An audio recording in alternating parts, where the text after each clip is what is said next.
And I got way too many feels, way too much emotion. I don't even know what's real. I don't need to get along with your best friend, even better with your family.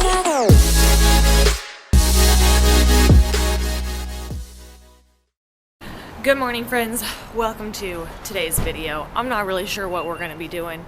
I already ate breakfast, so it's not going to be a full day of eating, but we could just do a little day in the life, do a little vlog. Actually, I know what I want to talk about. I want to talk about how I prepped for prep, because that is a frequently asked question, and I want you to understand that if you want to compete, there are things you need to do for a long time before you even consider starting a prep. So I will touch on that later, but right now I am just walking back over to my apartment because I just dropped my car off to get a lot of things fixed. The horn has been broken for years, and now that I live in California, I need to use that thing more. Because sometimes I'll be in parking lots and stuff and people will start backing out, and like I can't tell them like, hey, you're about to hit me, because obviously my horn is broke, probably because I overused it back in Kansas. But yeah, that's literally been broken for like years, so I'm gonna have them fix that, and then I'm having them look at one of my tires to see if it has a slow leak, having them check the motor mounts. That's why my car sounds like so old and loud. My motor's just rattling around in there, and I can't remember what the other thing was. There were 4 things. I'm having them check the brake pads because I feel like sometimes they squeak, even though my dad just replaced them like not that long ago, like before I moved. But they should last for a while. So yeah, there's that. It's Friday morning. I have a first form call here in like 15 minutes. And yesterday was high carb day, but honestly, dude, I'm so tired. Like I haven't had my coffee yet. So I'm really looking forward to making that as soon as I get home. But yesterday was high carb day. Yesterday was check-in day. And my coach and I were chatting.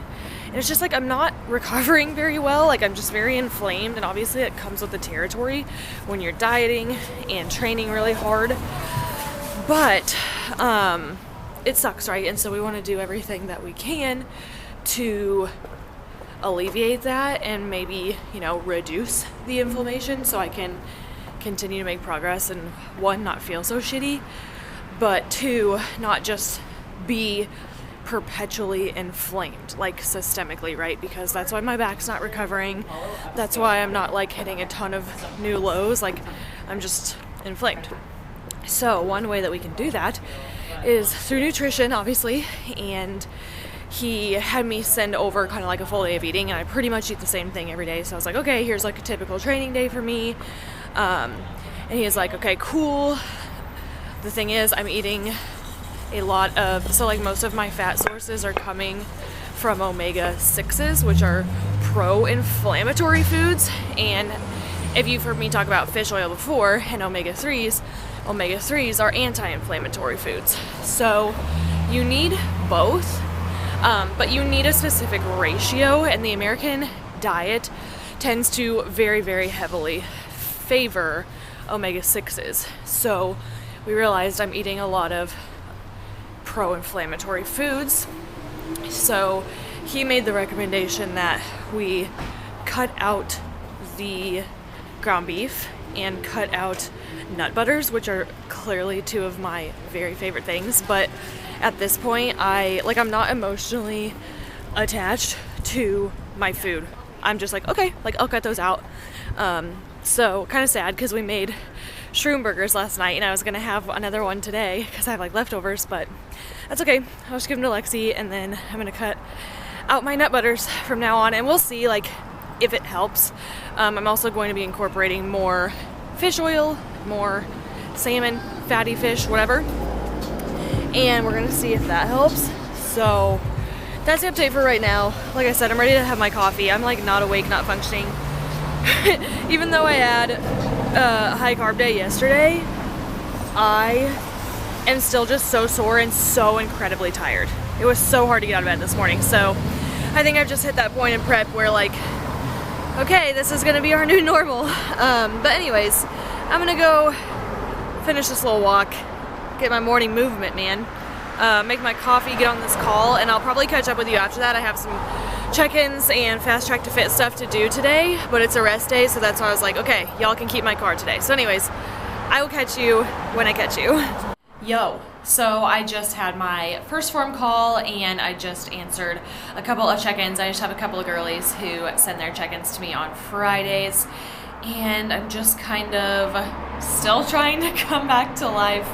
I drank my coffee, but at this point it does not do very much for me because my caffeine tolerance is pretty high, and I just, like I was saying earlier, this is my new normal, and you know, that's prep, whatever. I don't need to disclaim all that because I've done it before, but I did want to talk about, you know, kind of how I prepped for prep. And when people come to me and ask like, hey, I want to compete, and then they start asking questions, you know, this, that, and the other, or just like, what should I be doing? My biggest piece of advice is you need to spend a substantial amount of time in a caloric surplus, so eating higher food and building muscle, because when you diet down, you are inevitably going to lose some muscle. And the point of bodybuilding and competing in bodybuilding is to have a muscular frame, right? If you get up there and you're a shrimp, you're not gonna win. You're not gonna get call-outs. And building muscle is very hard to do.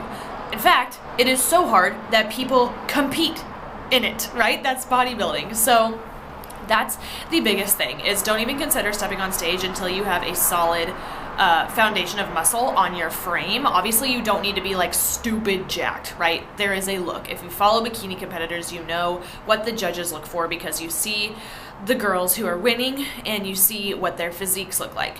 But you have to be objective with yourself and just realize like, hey, do I have room to add more muscle? Which 99.9% of bikini competitors do.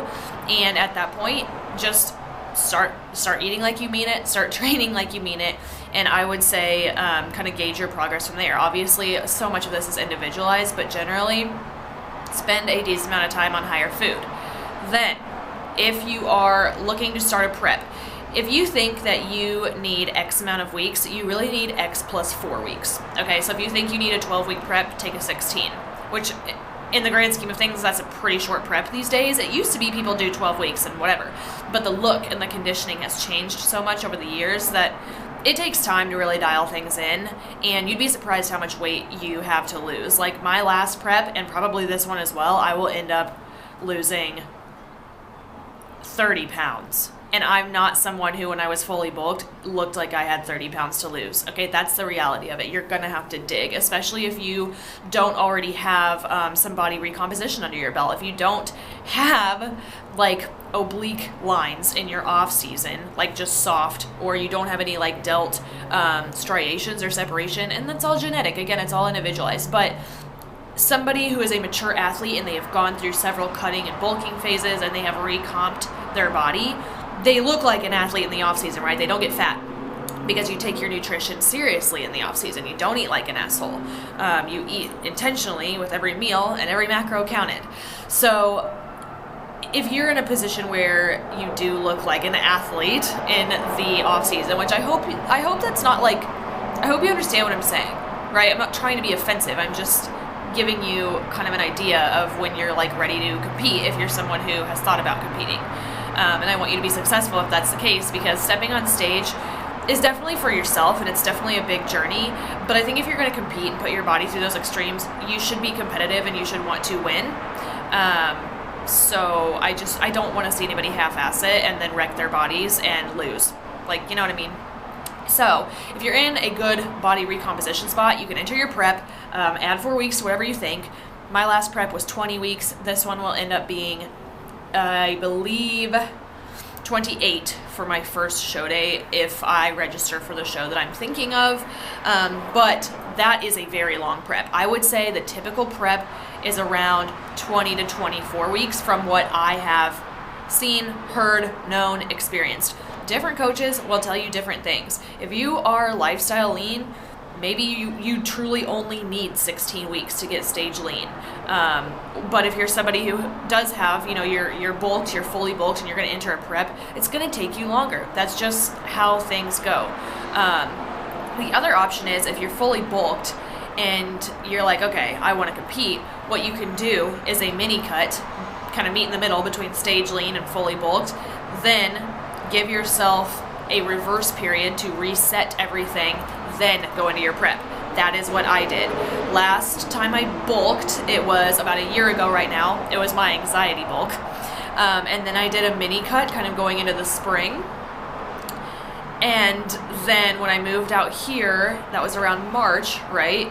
I bulked, I bulked maybe from like somewhere toward the beginning of this year. I truly can't remember if it was like January or February, March maybe, I don't know. I bulked for a little bit. I reversed basically. My food did not get super high, but I was in the higher 200 carbs, which for me is like my growing spot. So we added a little bit of muscle, and then we were like, okay, let's prep.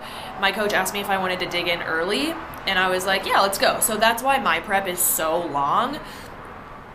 I wouldn't recommend you choosing a prep that is this long, honestly, especially if it's your first time, but it's all going to depend where you are, blah, blah, blah. But I actually prefer this. I am 22 weeks into dieting now, and I feel like I'm just now starting to feel the effects, right? I've been coasting this whole time, I'm not going to lie to you. This prep has been relatively easy. It's been a lot easier than the last one because I set myself up for success, spending time on higher food and building more muscle. I have more muscle on my frame now, therefore I burn more calories at rest. I also just, like I said, I spent more time on higher food, so my metabolism, gave us more room to pull from, right? I had more food to pull from, and I have responsive systems because I let them relax, and I gave my body what it wanted for a very long time, which was a lot of food. Okay, it felt safe. So now when we enter a deficit, my body responds like a charm. And there's this whole myth about I'm gonna eat really high calories in my off season so I can cut on higher calories. To a degree, maybe that's true, but like I just explained to you, the reason that I burn more calories at rest now is because I have more muscle on my frame, because I ate more food and trained like a boss. But that's only one side of it. The other thing is genetics, right? Some people have very adaptive metabolisms. We all do. Human metabolisms adapt to their circumstances. However, I am someone who I can easily cut on like 200 grams of carbs for quite a while, and then we have to start dropping things, and my food's low, okay? But like my roommate Lexi, her metabolism is super adaptive both ways. Like when she was on prep, her food got extremely low, much lower than it is like where mine is now. And when she is in a growing phase, she has to eat a lot because her body adapts. Whereas I have like a shorter or a narrower window, right? Like my food, it gets low, but not as low as hers was. And when I'm growing, I don't take a lot of food to grow.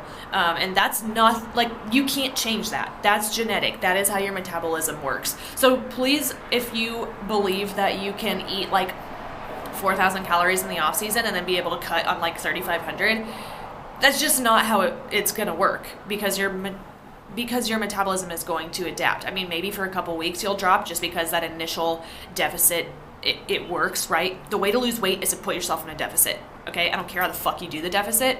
That's how it works. It's all a numbers game. It's all science. We can't change it, and we got to play by the rules, right? So I just wanted to talk about that. Another thing is obviously the training side of things. You truly have to get uncomfortable. If an exercise says failure, it means fucking failure. And I guarantee you, you have at least 3 to 5 more reps in your body after you think you've hit failure. Try it.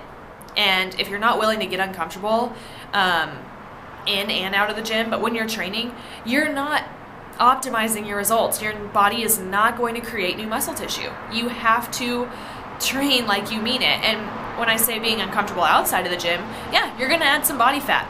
Your thighs are gonna rub together.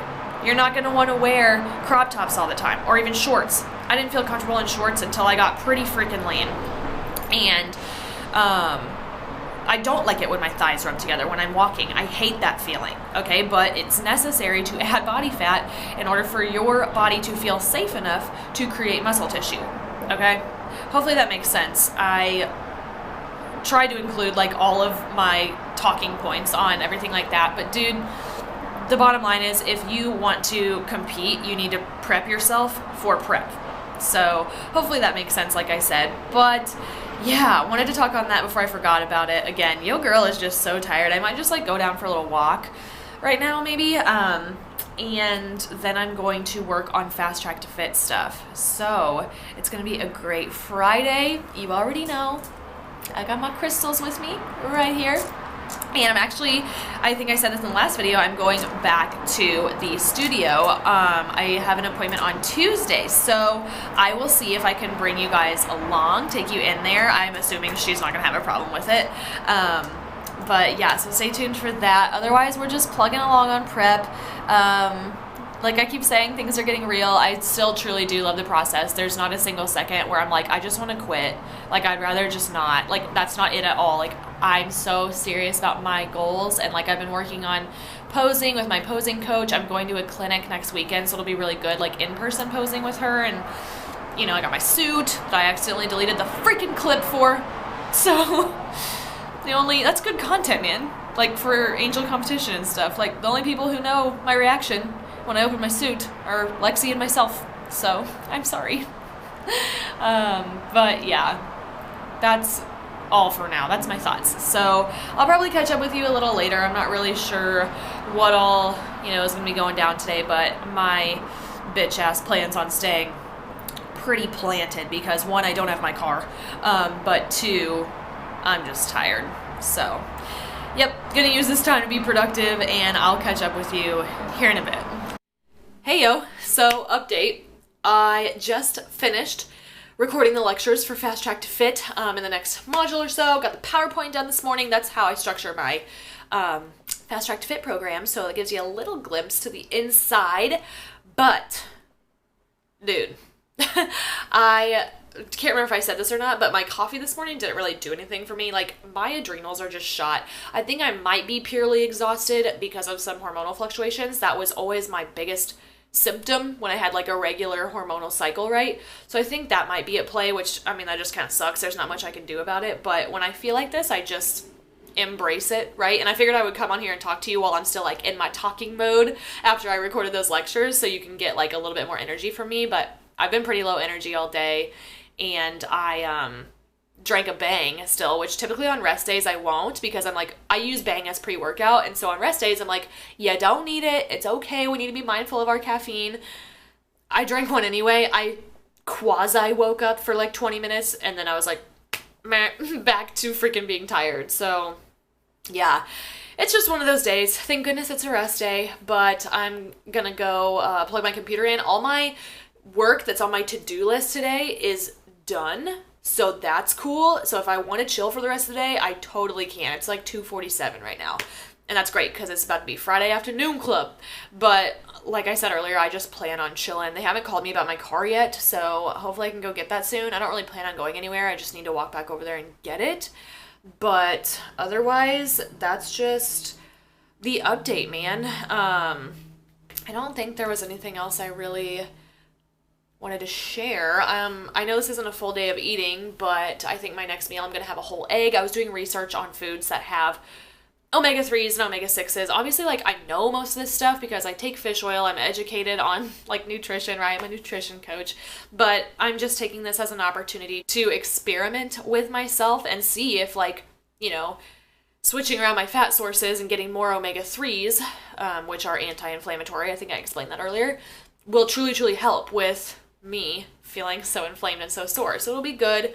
It's a good opportunity to get creative, learn more, and experiment with myself, like I said. So I think maybe I'll take a little walk skis, go check the mail or something. I just need to keep myself going at this point. But yeah, that's the update. So I'll catch up with ya when I catch up with ya. Update. Yeah, girl is gonna go down to the pool and read because I want to be outside. I'm too cold in the apartment. But I finished all my work, and I just had a salad. So I had some spinach, my mahi-mahi, threw away the rest of my ground beef because it was like getting a little old, but we're done with that. And, I put a whole egg on top, so that was dope. But I'm going to bring my bag with like my water and my book and my wallet in case the car place calls me, so I can just walk straight over there and not have to walk back up all these stairs. Energy management at its finest, right? You become very efficient on prep. So that's the update. That's what we're doing. We chilling. All right, got the car back. We didn't do anything today, but all the quotes were actually a lot cheaper than they had originally told me, so that's exciting at least. But I told you I was doing some research earlier on foods that have or that are high in omega-3s. So I just went to the store really quickly on the way back, and I picked up some of this smoked Atlantic salmon because I need salmon for dinner, and Lexi told me she would get me some since I'm giving her my beef, but like I need it now. And so I just wanted to pick some up. But this is 7 fat, 12 protein for 2 slices. I also picked up this already seasoned salmon, just so I have that on deck. Honestly, the seasoning just like drew me to it, and I was like, okay, cool. So those are my 2 salmons. And then I found walnuts. I know that walnuts are high in omega-3s, and walnuts are really good. So I picked up some of those guys. And then I took the last egg earlier, and I don't want Lexi to need an egg and not have it, so I got these. These ones are so freaking good. Like, the yolks are so much more like bright and yellow, so you know the nutrients are better because it's free range chickens. And eggs are good, you know, they have the healthy fats in the yolk, but what's more important is finding organic free range animal products. That way the animal ate what it was supposed to be eating, right? Like, instead of cows feeding on grain, you want to get grass fed, because what the animal eats is in turn what you are absorbing. And to get the best possible quality of fat sources, you want the animal to be eating like what it should naturally be eating, right? And of course, if you're vegan, this doesn't apply to you, obviously, and I understand where you're coming from, but in terms of choosing animal sources, you want to get free-range chicken products like eggs, right? And free-range chicken itself, and then grass-fed over grain-fed beef. So yeah, did my research today. I am just using this opportunity to try some new foods, and yeah, let's go home now. I can't decide if I'm gonna make a cold brew or not. There's a Starbucks right there, and I was like, well, I could get a Starbucks, take it home, add almond milk and all my stuff per usual, or I could make one at home. I'm still undecided. We'll see where my fats are for the day. So yeah, that is the update. And also, I know the lighting is just atrocious right here, but this is as good as it's gonna get right now. Honestly, dudes, yeah, girl is just so exhausted. I'm going to wrap the video up here. I know today was just kind of like a day in the life, but I did do my little prep for prep talk and a little bit of nutrition stuff, research about the omega-3s and whatnot. So hopefully you found this helpful. But like I said, I'm gonna wrap it up here. So if you watched until now, I am taking all my good vibes, I'm sending them your way. If you could give the video a thumbs up, subscribe, and hit that bell before you leave, that would be dope. And I will catch you in the next one. Bye. Oh,